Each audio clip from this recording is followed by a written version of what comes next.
Halo semuanya, jadi pada kesempatan kali ini saya akan menjelaskan mengenai materi tentang teks biografi. Namun sebelum itu saya ingin memperkenalkan diri terlebih dahulu. Nama saya Garneta Clementine Ngamal dan biasa dipanggil Anet. Saya dari kelas 10A. Nah, kita langsung mulai saja. Kita mulai dari pengertian. Kata biografi secara harfiah berasal dari bahasa Yunani, yaitu bios yang bermakna hidup dan grafien yang berarti tulisan. Dengan kata lain, biografi merupakan tulisan tentang kehidupan seseorang yang ditulis oleh orang lain berdasarkan fakta, data, dan peristiwa atau kejadian yang dialami. Berikutnya isi teks biografi. Yang pertama ada biodata yang mencakup daftar nama dan juga data kelahiran. Kedua, berisi pandangan, sikap, perasaan, dan pemikiran. Ketiga, peristiwa atau kejadian yang dinilai penting. Dan yang terakhir, isi teks bermanfaat bagi pembaca.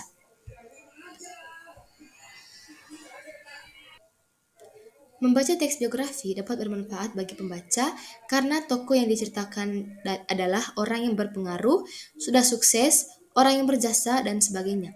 Hal ini bertujuan agar isi teks biografi dapat menjadi pelajaran hidup atau inspirasi dan bermanfaat bagi pembacanya.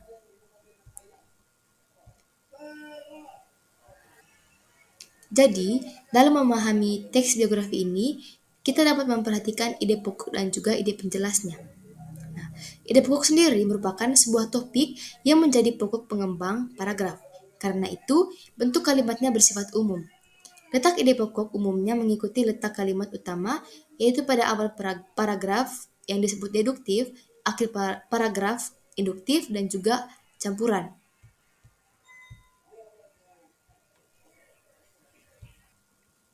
Berikutnya saya akan membacakan contoh ide pokok dari deduktif. Aman Datuk Marjoindo lebih dikenal sebagai penulis cerita anak-anak. Ketenarannya sebagai penulis cerita anak disebabkan profesinya sebagai pengasuh rubrik cerita anak-anak di majalah Panji Pustaka. Di majalah mingguan itu, ia sering mempublikasikan cerita anak. Sudah tidak terhitung jumlah cerita anak yang sudah ditulisnya selama bekerja di majalah tersebut. Nah, dari contoh ini kita dapat menentukan ide pokok, kalimat utama, dan juga ide penjelasnya. Kita mulai dari ide pokoknya yaitu Aman Datuk Madjoindo penulis cerita anak. Kemudian kalimat utamanya Aman Datuk Madjoindo lebih dikenal sebagai penulis cerita anak-anak. Dan yang ketiga adalah ide penjelasnya yang mencakup yang pertama ketenarannya karena mengasuh rubrik cerita di Panji Pustaka. Kedua, ia sering mempublikasikan cerita anak. Dan yang ketiga, dia tidak terhitung jumlah cerita anak yang ditulisnya. Berikutnya, di sini saya akan membacakan contoh ide pokok pada paragraf induktif. Kartini saat itu menganggap wanita pribumi banyak yang tidak memiliki pendidikan layak sehingga tidak mengenal baca tulis. Mereka juga sering mendapat perlakuan diskriminasi jenis kelamin. Selain itu, wanita pribumi juga kerap tidak mendapatkan persamaan hak, kebebasan berpendapat, dan kesetaraan hukum. Itulah beberapa alasan Kartini yang bercita-cita ingin memajukan wanita Indonesia. Nah, setelah membaca contoh di atas, kita dapat menentukan ide penjelas, kalimat utama, dan juga ide pokoknya. Kita mulai dari ide penjelasnya, yaitu Kartini menganggap wanita pribumi tidak memiliki pendidikan, kemudian mereka mendapat perlakuan diskriminasi, dan yang terakhir wanita pribumi tidak mendapat persamaan hak, kebebasan berpendapat, dan kesetaraan hukum. Lanjut di kalimat utama, yaitu itulah beberapa alasan Kartini yang bercita-cita ingin memajukan wanita Indonesia. Dan yang ketiga ide pokok, yaitu alasan Kartini ingin memajukan wanita Indonesia.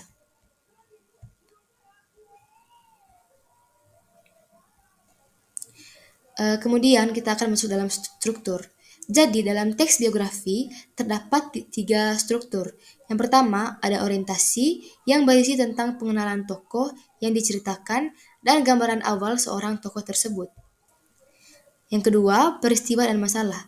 Tokoh mendapatkan suatu kejadian atau peristiwa dalam hidupnya, mulai dari kejadian seorang tokoh terupuk dalam masalahnya sampai sekarang ini.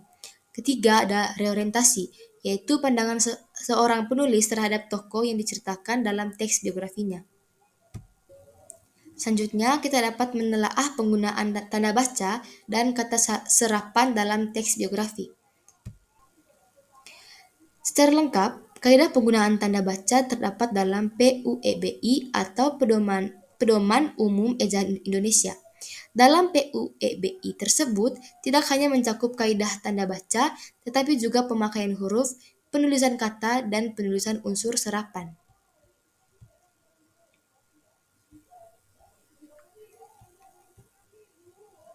Berikutnya saya akan menjelaskan apa itu kata serapan.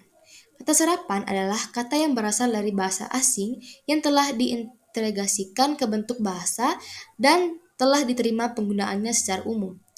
Berfungsi untuk memperkaya kosakata dan memberikan pengetahuan lebih tentang bahasa asing kepada pemakai bahasa Indonesia.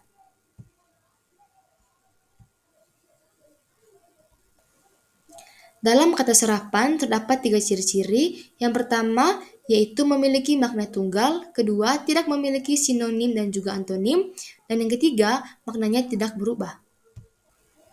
Kata serapan juga memiliki beberapa jenis-jenis, yaitu adopsi, adaptasi, dan juga terjemahan. Berikutnya saya akan menjelaskan satu persatu mengenai jenis kata serapan.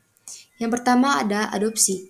Adopsi merupakan proses penyerapan kosakata asing dengan makna yang sama ke dalam bahasa Indonesia tanpa mengubah ejaan pengucapan dan penulisan. Contohnya ada film dalam bahasa Inggris dan juga bola dalam bahasa Portugis. Yang kedua ada adaptasi. Adaptasi merupakan proses penyerapan kata asing yang digunakan karena memiliki makna sama dalam bahasa Indonesia. Namun, kata tersebut telah mengalami perubahan dalam ejaan, pengucapan, dan penulisan sesuai kaidah bahasa Indonesia. Seperti contohnya, bisnis adaptasi dari kata business dalam bahasa Inggris. Yang ketiga ada terjemahan. Yang ketiga, terjemahan. Terjemahan merupakan proses penyerapan dengan mengambil konsep dasar yang ada pada bahasa asalnya, kemudian kata tersebut dicari terjemahannya ke dalam bahasa Indonesia.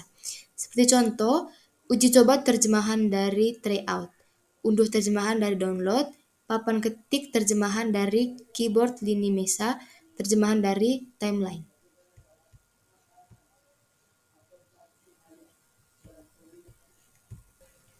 Berikut kita masuk kepada ciri kebahasaan teks biografi. Jadi dalam teks biografi terdapat beberapa ciri kebahasaan. Yang pertama ada kata ganti atau pronomina. Kata ganti dipakai untuk mengacu pada kata benda atau nomina lain. Biasanya digunakan untuk menggantikan nomina yang sudah diketahui agar tidak disebutkan berulang-ulang. Yang kedua, kata kerja material. Kata yang menunjukkan aktivitas yang sedang dilakukan subjek atau menunjukkan adanya tindakan fisik atau mental. Yang ketiga ada kata sifat atau adjektiva, berupa kata yang menjelaskan atau membuat kata benda atau kata ganti orang lebih spesifik.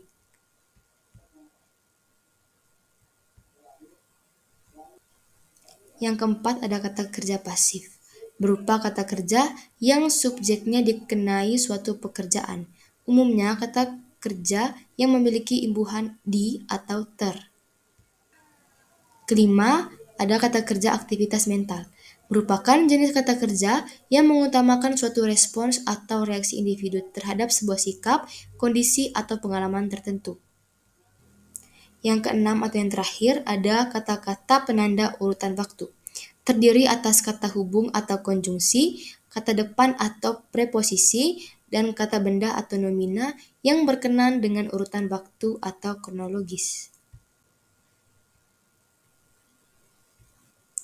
Berikutnya, menulis teks biografi. Jadi, dalam menulis teks biografi ini, kita dapat membuatnya dengan mengikuti cara-cara berikut. Yang pertama, memilih tokoh atau sosok. Kedua, menentukan teknik pencarian data. Ketiga, mencari data tentang tokoh. Keempat, memilih data yang relevan tentang tokoh. Kelima, menyusun kerangka tulisan. Keenam, mengembangkan kerangka menjadi bentuk biografi. Ketujuh, merevisi kembali hasil tulisan utuh. Dan yang terakhir, mempublikasikan. Jadi, itulah penjelasan saya mengenai teks biografi. Semoga apa yang saya jelaskan ini dapat bermanfaat. Terima kasih.